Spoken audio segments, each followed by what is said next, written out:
The review embargo has been lifted for Sonic and Shadow Generations, and Sonic fans, we have great news. We have something that's never happened before in the history of Sonic in the 2020s or even the 2010s. We got a Sonic game with a good score. Everyone has played it except for me. People are liking the game so far, and I think the biggest thing to highlight out of all of this, memes aside, IGN gave Sonic and Shadow Generations a 9 out of 10. That means that nature is finally healing. We finally come full circle. As it currently stands right now, the game stands at an 80 out of 100 on Metacritic, which is an 8 out of 10, which thus so far, barring any changes, it means that this will be the first Sonic game to get an 80 plus Metacritic since the original Sonic Adventure 2 on the Dreamcast.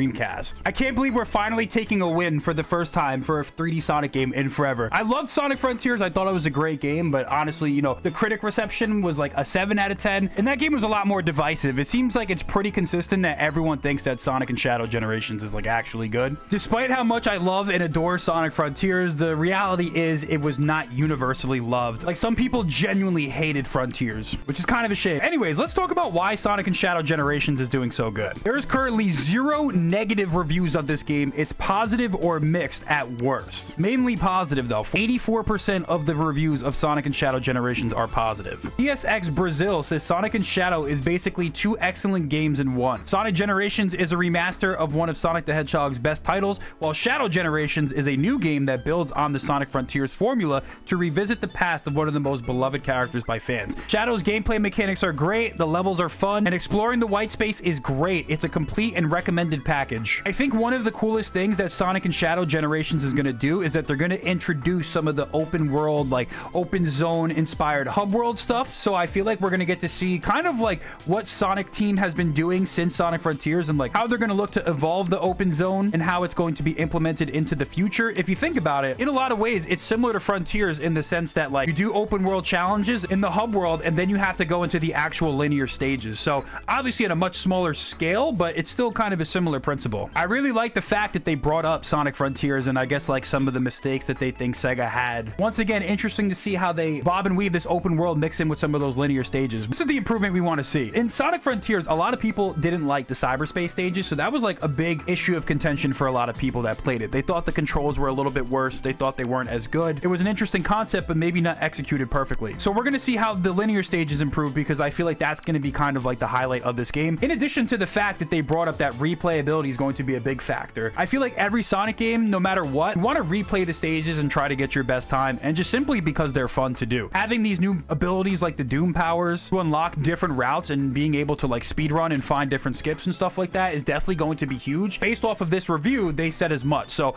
I'm really excited to try out some of these Doom powers, really excited to play this game, and really excited to see how these linear levels have evolved. Since it's going to be running off the same engine as Frontiers, so it's going to be similar to Cyberspace, we're going to see how they've improved since. Metro Station says Sonic and Shadow Generations is the Sonic game we didn't know we needed. It's a must-have for Sonic fans. I think we all know that we needed a good Shadow the Hedgehog game prior to the movie coming out. Game Rant says even in a post-Astrobot world, Sonic and Shadow Generations serves as an epic reminder of how untouchable both Sonic and Sega can be when they're firing on all cylinders. And it's a treasure trove of content and top-notch presentation to make it an easy recommendation regardless of it not being a blemish-free experience. Everyone's been loving Astrobot. It's been the talk of the town. It's like an original 3D platformer that was made for the PlayStation, and it's like, I guess it's going to be the next big thing. It's going to be the big PlayStation staple, or I don't know if they're going to call it like necessarily a mascot, because PlayStation's definitely got some heavy-hitting exclusives, I guess you could say, for the few that they actually put out. But the fact that it's getting any comparison to Astrobot, which has been universally loved, and they also gave it a 9 out of 10, is super big. The only thing I'm concerned about is that they're saying it's not a blemish-free experience, so I wonder what some of the blemishes are going to be for Sonic and Shadow Generations. I think the idea of blemishes is very subjective within the Sonic franchise. I feel like a lot of people experience these games differently. Do they mean the Sonic Generations is bad? Do they think that, like, what exactly are the blemishes? I'd like to know. Anyways, let's keep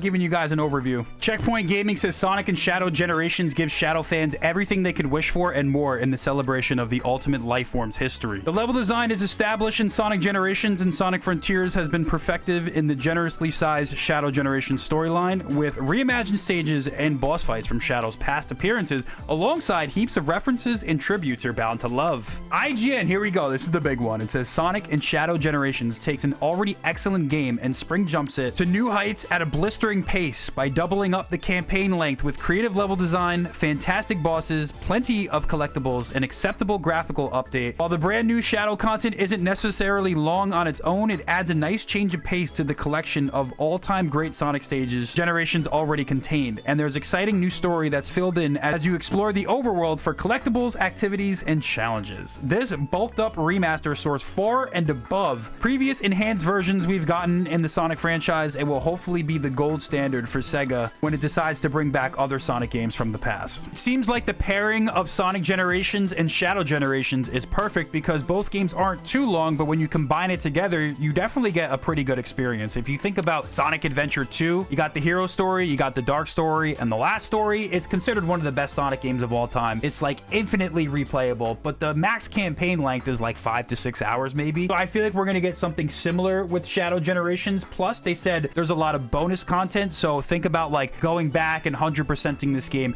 getting all the collectibles, probably doing the side missions from Sonic Generations, doing the Chao collection. I think the content's gonna be enough, and I think the level design is gonna serve once again a lot of replayability to the players, and that's something that we could not ask for more in this game. Give us a good story. You don't have to focus on the length being too long, but it's nice to see that the length of the game is actually matching Sonic Generations when we had initially thought it wasn't going to do that. A 9 out of 10 from IGN is absolutely freaking insane. So we're going through a lot of these 9 out of 10s, but I want to see what people don't like about it. So let's take a look at some of those more like average reviews and maybe even the most negative reviews of the game. Eurogamer says Shadow's campaign provides some of the best 3D levels of the series, but it's coupled with a dated and unnecessary remaster. If only Sega went all in on the future. Okay, so what I find to be a little crazy about this one, it's actually something I wasn't expecting. So they said that Shadow Generations has some of the best 3D levels in the franchise, meaning Shadow Generations is good. But then the review gets bogged down by the fact that the game includes Sonic Generations, which is one of the most beloved 3D Sonic games of all time. That right there is a pretty baffling review. I mean, a 6 out of 10 is definitely gonna kind of drag down that Metascore a little bit. If the worst problem of this game is the fact that we have Sonic Generations in it, I think that means we're in a good position because most Sonic fans actually like Sonic Generations, unless maybe they just really don't like Sonic Generations, whatever the case may be. I feel like they put Sonic Generations in this game as like the failsafe in case people didn't like the Shadow portion, but it ended up being the opposite and backfiring. Now going fully into their review, while it is a 6 out of 10, it does leave a lot of promise. IGN Spain says Sonic and Shadow Generations recalls one of the great games of the series and adds extra content that doesn't quite shine, which I think I can agree with. Sonic's adventure is now very enjoyable, but Shadow's approach has fallen tragically short. GLHF on Sports Illustrated, I don't know if Sports Illustrated does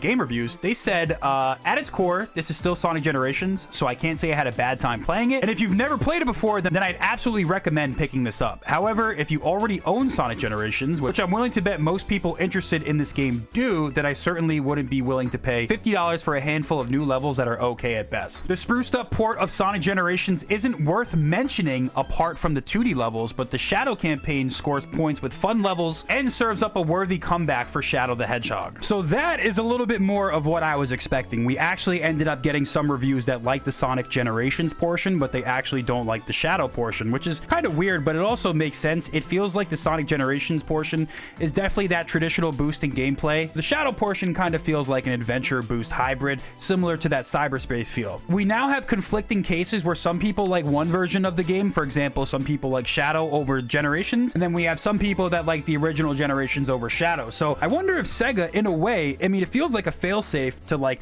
include the beloved Sonic Generations in this game, but I wonder if it was a miscalculation. Now you kind of split up your reviews a little bit, but ultimately, if Generations is a great game and most people like it, I don't really see how it's necessarily a bad thing to include it. I do find it weird that some reviewers are using the fact that we've already played Sonic Generations before as a way to critique it. I feel like you should critique Sonic Generations on its own merits and not necessarily based off of the content that's added to it. Well, yes, I'm actually really disappointed in the content that we got from it and how it's barely touched as a remaster. At the same time, I think the game was created to market the Sonic franchise after new people come to the franchise after Sonic Movie 3. So I feel like the best way to judge Generations is just by Generations on its own, as opposed to, oh, we already played this game and we're kind of getting scammed, which like I kind of see that. I actually kind of agree with that. But I think you have to judge this through the lens of like a brand new player that's never played either before, which I think it's going to really succeed in that right. And I think that is the marketing strategy for Sega to begin with. This review gave it a 78, which is really good, and it said it exceeded their expectations. They said that the Shadow portion initially seemed like a DLC, but it turned out to be much more substantial in terms of length and concept. They said the game lacks the surprise factor it had in 2011. We're still talking about a new 3D Sonic chapter that's incredibly fun to play. This is one of those scenarios where people are criticizing Generations because they already played it before. Here's something that I've seen a little bit. So this review actually gave them an 8 out of 10, which again is a great score. They said Sonic and Shadow Generations is a fun but mixed experience. The Sonic side remains fun and creative as the original release, and Shadow's story has some fantastic level design, and any opportunity to play as Shadow is welcome, but they're let down by dated bosses in a messy hub world. So this is one other thing I'd like to highlight. A couple of the negative reviews have actually complained about the hub world and talked about how they felt like it was unnecessary to the story and could be a little bit messy. The thing is, when you kind of split up your gameplay, you know, you have the linear stages, you have the hub world stuff, you know, you're going to get people that like one over the other. In addition to the fact that we saw some people like Sonic Generations over Shadow Generations and vice versa. So it's kind of like conflicting philosophies that have been implemented, and I feel like it's, you know, it's a little hard to please everyone. So it's going to be interesting to see again how these hub worlds weave into the game. Are they going to be actually fun? Like when I think of Sonic Unleashed hub worlds, I did think that those were a little tedious and just like chores to pad out the game and help you get to the next level. So I hope that's not the case with Shadow Generations. So we've seen mostly good, a little bit of the nitpicks and a little bit of the criticisms of Sonic and Shadow Generations. One thing we can say for certain is that we did it. Sonic fans, we got an 8 out of 10 on Metacritic, which is a very, very good score. It's in the green. I can't think of the last time a Sonic game was in the green on Metacritic. Actually, I can. As far as the mainline 3D platformers, it was Sonic Generations. So adding the Shadow campaign added a couple extra points to it. It's at an 80, and hopefully it's going to continue to rise. Hopefully it doesn't go down, but at the very least, I think we are stuck in the green, and I can't wait to play this game. Let me know what you think about it if you played it, and I cannot wait to stream it for you guys. Make sure to turn on noties and watch my playthrough.